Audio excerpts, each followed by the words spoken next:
1 in 100 people in the United States are behind bars, and we incarcerate far more people than any other nation on the planet. Benevolence Farm is a transitional living program for women who are coming out of prison, where they will live and work on a farm. Benevolence Farm is a place where they will be able to live. They have a house, which is very rare coming out. They'll have a steady home, and they'll also be able to have employment. They'll have a job here. The women will work on the farm for about 20 to 25 hours on average throughout the week. The idea came to me in, I guess it was late 2006, really. I was sort of in a transition myself, trying to think about what was next for me career-wise, and I saw an article in the New York Times about 1 in 100 people being behind bars in the United States, and I thought that's what I want to do something about. A childhood friend who has spent the majority of her life in prison because of an addiction that she has. And we grew up on the same street, in Mansfield, Ohio, and had a lot of the same experiences and went to the same schools. And I wonder, why her and why not me?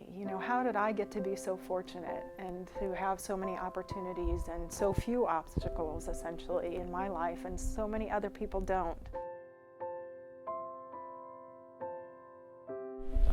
Farming can have a healing and redemptive role in people's lives. It can teach them responsibility. It can teach them a lot about themselves as well.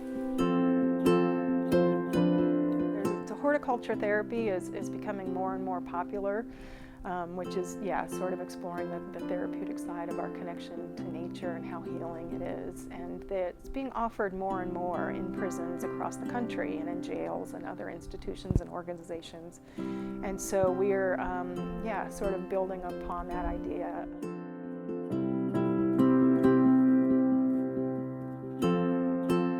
With the women helping to market the products, it will be good for them to have regular interaction with folks who they may not have interaction with. It'll be good for other people to have that interaction with them, so that we can start to break down some of the stereotypes about people who have left prison. They'll be able to get involved in the community. They're going to sell produce at farmers markets, so they'll actually be able to face-to-face talk to people in the community, and hopefully some of that will lift that stigma about what a formerly incarcerated person looks like. So it's not this top-down approach of telling, the woman, what she needs, and we're not going to be handing her things, we're just going to be providing the resources for her to grow. So we are targeting women who have been in prison 3 or more years. Those are the women who have less support usually when they're coming out, and more challenges and more obstacles if they've been in prison longer term. We want women to be seeking this for themselves and make the choice to be here. And we will not screen out a woman based on her criminal record. And we believe that any woman is capable of turning her life around and capable and deserving of a second chance. And so we want to offer that to any woman who is seeking help in North Carolina. We also are starting bridge programming right now, meaning we're bringing groups out to the farm for horticulture therapy days, for basically 1-day events, for them. And these are mostly women returning from prison or who have been in prison.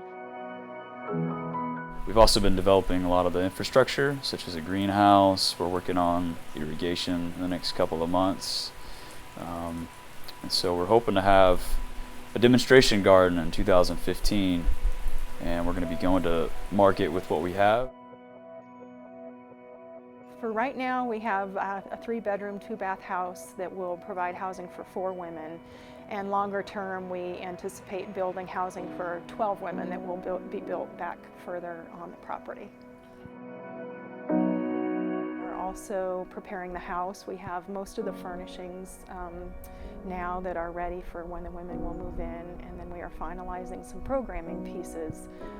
We have established many partnerships with organizations throughout Alamance County and beyond, with community partners who provide various services like addiction treatment and parenting classes.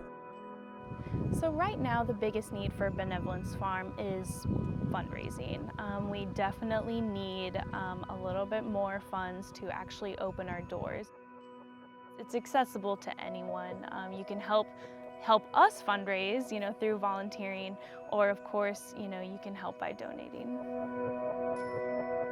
It is mind-blowing. It's just so amazing, and I feel really grateful and fortunate that I've gotten to do this with my time and with my life.